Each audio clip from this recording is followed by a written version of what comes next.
కానీ ఇవాళ ఒక విధంగా ఏమనిపిస్తుంది, కాంగ్రెస్ పార్టీతో అనుబంధం తెగినా తెంచుకున్నా కానీ ఇలా భారతీయ రాష్ట్ర సమితి లాంటి తెలంగాణ రాష్ట్ర ఏర్పాటు సాధన కొరకు ఉద్యమించినటువంటి ఒక నాయకుడు కేసీఆర్ గారి యొక్క నాయకత్వంలో పనిచేసేటువంటి అవకాశం నాకు లభిస్తున్నందుకు real I'm feelings today is the most happiest day in my life. అంటే ఇలా జీవితం అనేది ఎటు దారి తీసి ఏంటి మనం ఎవరు కూడా ఊహించమని చెప్పారు.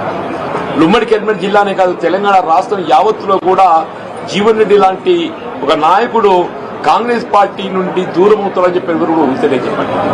దాని కారణాలు కూడా మీరు ఊహించి ఉంటారని చెప్పండి.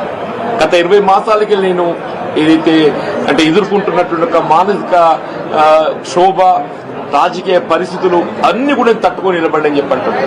అయినప్పటికీ కూడా ఏదైతున్నదో ఇవాళ నేను తట్టుకొని నిలబడ్డా, కానీ రాష్ట్ర భవిష్యత్తు కూడా ప్రధానం అని చెప్పంటున్నాను.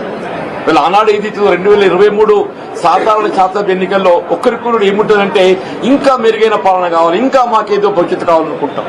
ఆనాడేదైతే 10 సంవత్సరాల కేసీఆర్ పాలనలో తెలంగాణ సమాజానికి కల్పించినటువంటి యొక్క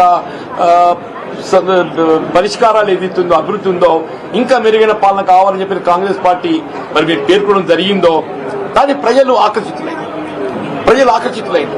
కాంగ్రెస్ పార్టీకి అవకాశం కల్పించింది.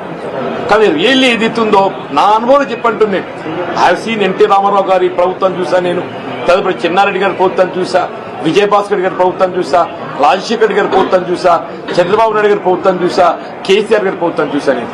కానీ ఈ 2 సంవత్సరాల కాలంలోనే ఇవాళ అంటే 10 సంవత్సరాల్లో సాధించినటువంటి అభివృద్ధి సంక్షేమ ఫలాలు తిరోగమన దిశగా చెప్పండి. కేసీఆర్ గారు ఏ ఉద్యమ నేతగా తెలంగాణ రాష్ట్రాన్ని సాధించడానికి వారు ఉద్యమించిండ్రో వారి సాధారణంగా తెలంగాణ రాష్ట్ర భవిష్యత్తు నిర్మాణానికి 10 సంవత్సరాలు కృషి చేస్తే అది 2 సంవత్సరాల్లో తిరోగమన చర్యగా